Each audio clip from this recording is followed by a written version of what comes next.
நான் உங்கள் தாவீது ராஜா. பெதஸ்தா பெத்தேல் சபையின் தேவனுடைய ஆசீர்வாத வார்த்தைக்கு உங்களை வரவேற்கிறேன். கேளுங்கள், ஆசீர்வதிக்கப்படுங்கள். கிருபை புதிய வாழ்வு, புது சிருஷ்டி, புதிய தரிசனம். புது கிருபை புதிய வாழ்வு, புது சிருஷ்டி, புதிய தரிசனம். பிந்தின ஆதாமே சுவந்தார், உயிர்ப்பிக்கும் ஜீவதேவன் நானார். பிந்தின ஆதாமே சுவந்தார், உயிர்ப்பிக்கும் ஜீவதேவன் நானார். கற்பனை நீரூற்றாய் மாறும், கண்மலை தண்ணீர் தடகமாய் மாறும். கற்பனை நீரூற்றாய் மாறும், கண்மலை தண்ணீர் தடகமாய் மாறும். தேவன் சொன்னது எல்லாம் நல்லது, தேவன் தருவது எல்லாம் நல்லது. கர்த்தருக்கு ஸ்தோத்திரம். Welcome to pastor and poster. இந்த நாளுக்கான தேவனுடைய ஆசீர்வாத வார்த்தை அப்போஸ்தலர் நடவடிக்கைகள் 13ஆம் அதிகாரத்தின் 26ஆம் வசனத்தை நான் உங்களுக்காய் வாசிக்கிறேன். சகோதரரே, ஆபிரகாம் சந்ததியில் பிறந்தவர்களே, தேவனுக்கு பயந்து நடக்கிறவர்களே, இந்த இரட்சிப்பின் வசனம் உங்களுக்கு அனுப்பப்பட்டிருக்கிறது. கிறிஸ்துவில் பிரியமான தேவஜனமே, இந்த டிசம்பர் மாதத்தில் 2ஆம் தேதி காலமோலை தேவனுடைய ஆசீர்வாத வார்த்தை உங்களுக்கு கொண்டு வருவதிலே நான் மிகவும் சந்தோஷப்படுகிறேன். இந்த வருடத்தை துவங்கின நான் இந்த வருடத்தை முடிப்போமா என்றதான சந்தேகங்கள் நம்மில் பலருக்கு உண்டாயிருக்கிறது. நம் மேல் இருந்த பாரம், நாம் கடந்து வந்த பாதையின் சூழ்நிலைகள், அப்படிப்பட்டதான எண்ணங்களை நம்மளை உண்டு பண்ணினாலும் தேவன் அவைகளையெல்லாம் வைத்து போக பண்ணி அவைகளையெல்லாம் இல்லாமல் ஆக்கி தேவன் நம்முடைய சித்தத்தின்படி இந்த கால ஓலை உங்களை டிசம்பர் நடத்தி வந்தவர். இனிமேலும் இந்த வார்த்தையை அந்தியோகியா பட்டணத்திலே அப்போஸ்தலனாகிய பவுல் சபையிலே அவருக்கு நேரம் கொடுக்கப்பட்ட போது சொல்லுகிற வார்த்தை, ஆபிரகாமின் சந்ததியே, தேவனுக்கு பயந்து நடக்கிறவர்களே, இந்த வசனம் உங்களுக்கு அனுப்பப்பட்டிருக்கிறது. 107ஆம் சங்கீதத்தில் சொல்லுகிறார், அவர் தமது வார்த்தையை அனுப்பி அவர் நம்மை விடுவிக்கிற தெய்வமாய் இருக்கிறார். அவருடைய வார்த்தை ஒன்று போதுமானது. அவருடைய வார்த்தை எத்தனை மகிமையானது என்பதை வேதத்திலே நாம் பல சம்பவங்களை வாசிக்கும் போது நம்மளால் அதை விளங்கிக் கொள்ள முடியும்.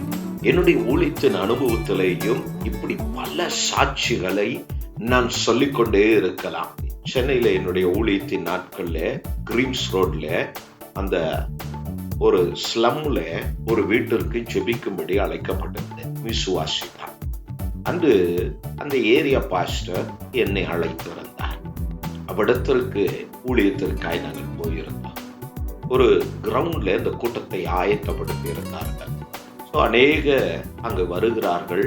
அவர்களுக்கு தெளிவாய் சத்தியத்தை போதித்து கொடுக்க வேண்டும் என்று சொல்லி அந்த பொறுப்பு, சபையினுடைய பொறுப்பு நடத்தல் இருந்தபடினாலே நான் ஒரு மூத்த ஊழியக்காரனாய் அவ்விடத்திற்கு கடந்து போயிருந்தேன். அழைத்து போனதான அந்த தம்பி ஒரு வீட்டில் என்னை அமர்த்தி இருந்தார். 3வது மாடியில ஒரு வீட்டில் அமர்ந்து நாங்கள் டீ குடித்து கொண்டு இருந்தோம். அப்பொழுது நாங்கள் H பிளாக்ல இருந்தோம். A பிளாக்ல நாங்கள் போகிறதற்கு ஒரு வாரத்துக்கு முன்பு அங்கே ஒரு சம்பவம் நடந்து ஒரு வாலிப பிள்ளை மரித்து போனார்.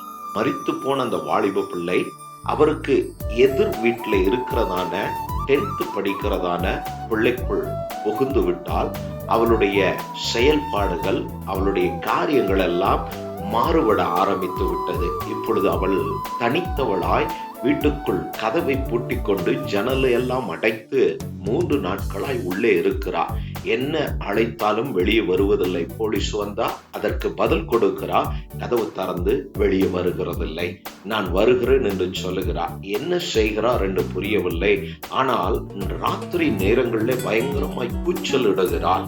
அந்த சத்தம் இறந்து போன அந்த பெண்ணுடைய சத்தம் போல் இருக்கிறது என்று சொல்லி அங்கே இருந்தவர்கள் எல்லாம் பயமுறுத்துகிறார்கள்.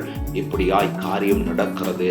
இதை என்னிடத்துல சொன்னார்கள். நான் அப்போ அந்த பெண் பிள்ளையினுடைய தாயினிடத்துல கேட்டேன், இப்பொழுது நான் உங்களுக்கு என்ன செய்யட்டும் என்று கேட்டேன். அவர்கள் வீட்டுக்கு என்னை ஜெபிக்கும்படியாய் கேட்டார்கள். நான் சொன்னேன், இப்பொழுது இங்கே கூட்டம் இருக்கிறது, கூட்டம் முடிந்து நான் போகும்போது கட்டாயம் நான் ஜெபிக்கிறேன், இப்பொழுது வர இயலாது. ஆனால் நான் ஒன்று செய்கிறேன், உங்களுக்கு உங்கள் பிள்ளை வேண்டுமா என்று கேட்டேன். ஆமையா, என் பிள்ளை நன்றாய் படிக்கிறவள், என் பிள்ளை என்னுடைய எதிர்காலம், அவள் எனக்கு வேண்டும் என்று சொன்னார்கள். உன் வார்த்தையின்படியே ஆகும், நீ போய் அவளுக்கு இட்லியை சாப்பிட கொடுமா. அவ்வளவுதான் நான் சொன்ன வார்த்தை. தாய் அப்படியே இருந்தாங்க. நான் சொன்னேன், உங்ககிட்ட தான் சொன்னேன், கீழே போய் உன் மகளுக்கு இட்லி கொடு, அவள் அதற்கு காத்திருக்கிறாள் என்று சொன்னேன்.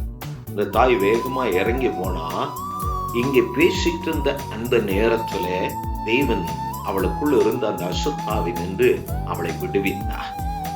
அந்த பிள்ளை அந்த போராட்டத்தினின்று விடுதலையாகி குளித்து ஃப்ரெஷ்ஷா வெளியில அவங்க அம்மாவனுடைய வருகைக்கு எதிர்பார்த்து நிற்கிறார். ஜனங்கள் எல்லாம் ஆச்சரியப்படுகிறார்கள், இது என்ன என்று சொல்லி. அவர்களுக்கு புரியல. அவங்க தாயை பார்த்த உடனே அவள் கேட்ட, எனக்கு பசிக்கிறது, இட்லி கொடுமா என்று சொல்லி.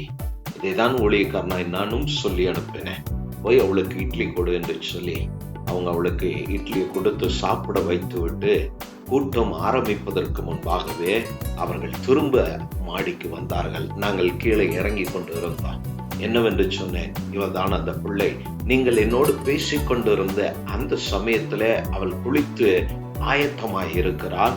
நான் என்னை பார்த்த உடனே இட்லி கேட்டாங்கய்யா, நான் இட்லி கொடுத்தேன், இப்பொழுது கூட்டத்திற்கு நாங்கள் வருகிறோம் என்று சொல்லி அந்த பிள்ளை அந்த கூட்டத்திற்கு வரும்போது ஏறக்குறைய அந்த A பிளாக் BCD இருந்ததான 60க்கும் மேற்பட்டோர் அவ்விடத்துல தேவனுடைய சத்தியத்தை கேட்டு அவர்கள் எல்லாம் கிறிஸ்துவுக்கு தங்கள் வாழ்க்கையை ஒப்பு கொடுத்து சபையிலே சேர்ந்து ஸ்தானம் எடுத்தார்கள்.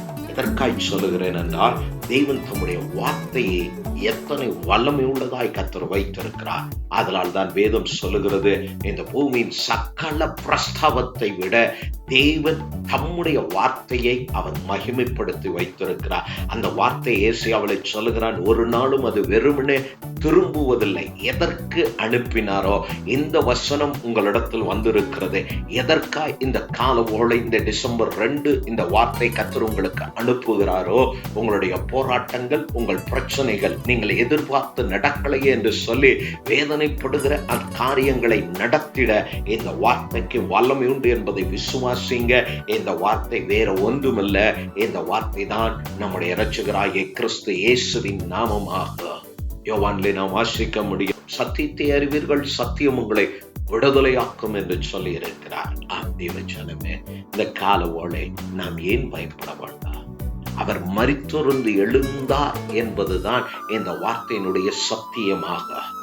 பிசாசை ஜெயித்தார், மரணத்தை ஜெயித்தார், உலகத்தின் அதிகாரத்தை ஜெயித்தார். நிருபங்களிலே வாசிப்பது போல எல்லா நாமத்துக்கு மேலாய் அவரை தந்தருளினவர் அவரை உயர்த்தி கனப்படுத்தி வைத்திருக்கிறார். இன்று அந்த நாமத்துக்குள் தான் எல்லாம் இருக்கிறது. வானத்தின் கீழே பூமியின் மேலே பாகமத்தில் இது குறித்து நல்ல தெளிவை கர்த்தர் நமக்கு கொடுத்திருக்கிறார். அதெல்லாம் நாம் பயப்பட வேண்டிய அவசியம் இல்லை.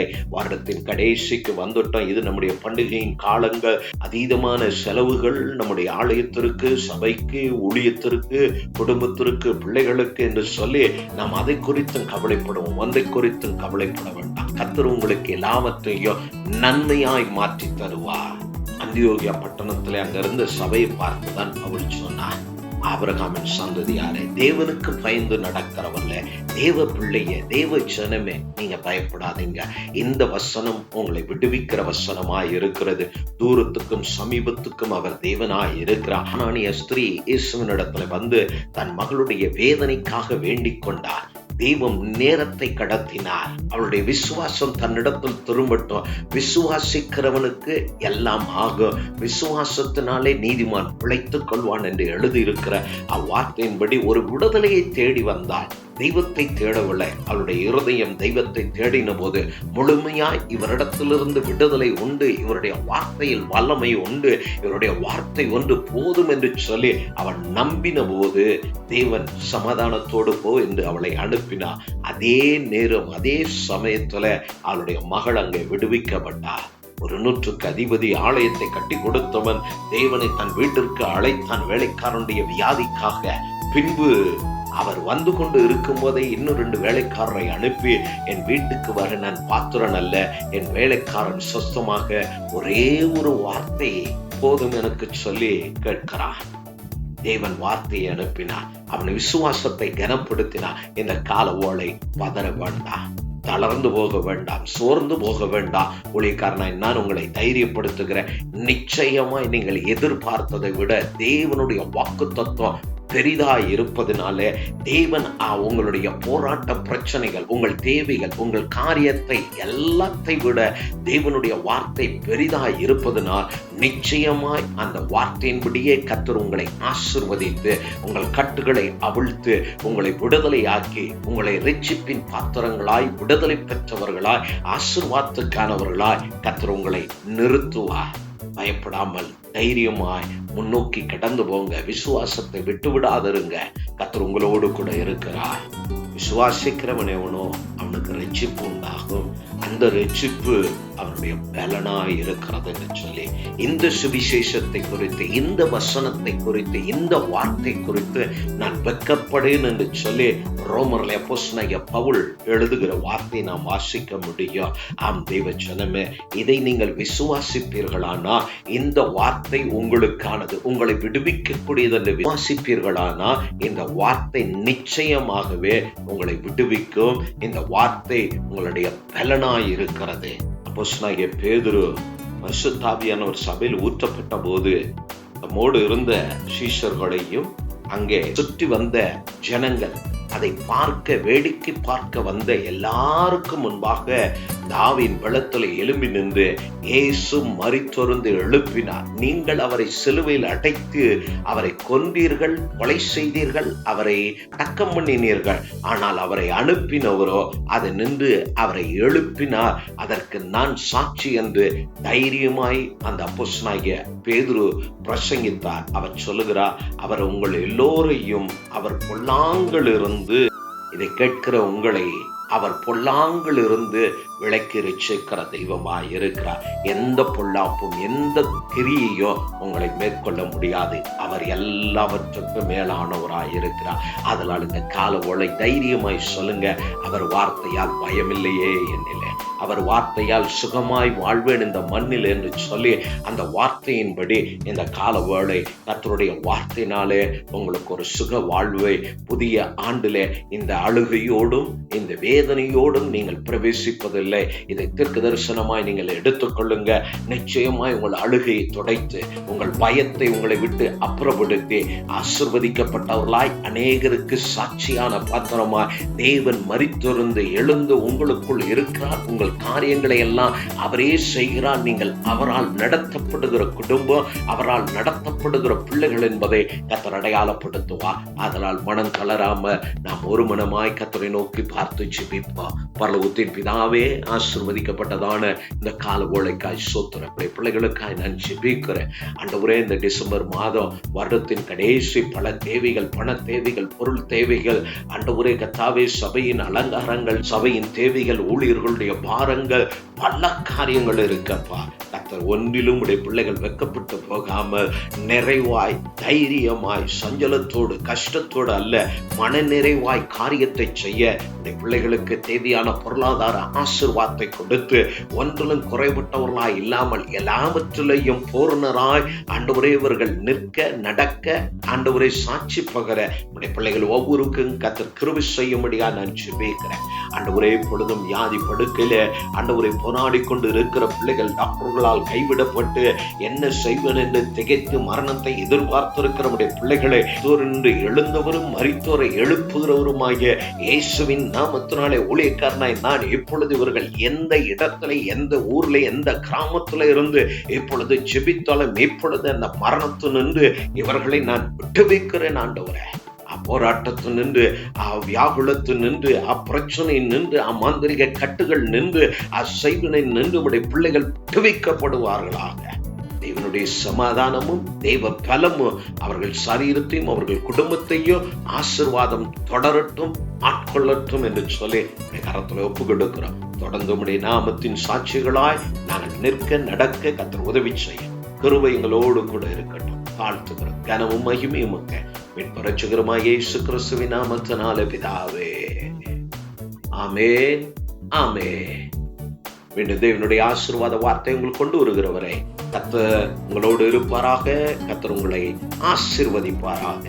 நான் தீர்க்கதரிசி ஏலியா. பாஸ்டர் ஆன் போஸ்டல் சேனலை பார்வையிட்டதுக்கு நன்றி. லைக் பண்ணுங்க, ஷேர் பண்ணுங்க, சப்ஸ்கிரைப் பண்ண மறக்காதீங்க. கர்த்தர் உங்கள் அனைவரையும் ஆசீர்வதிக்கட்டும்.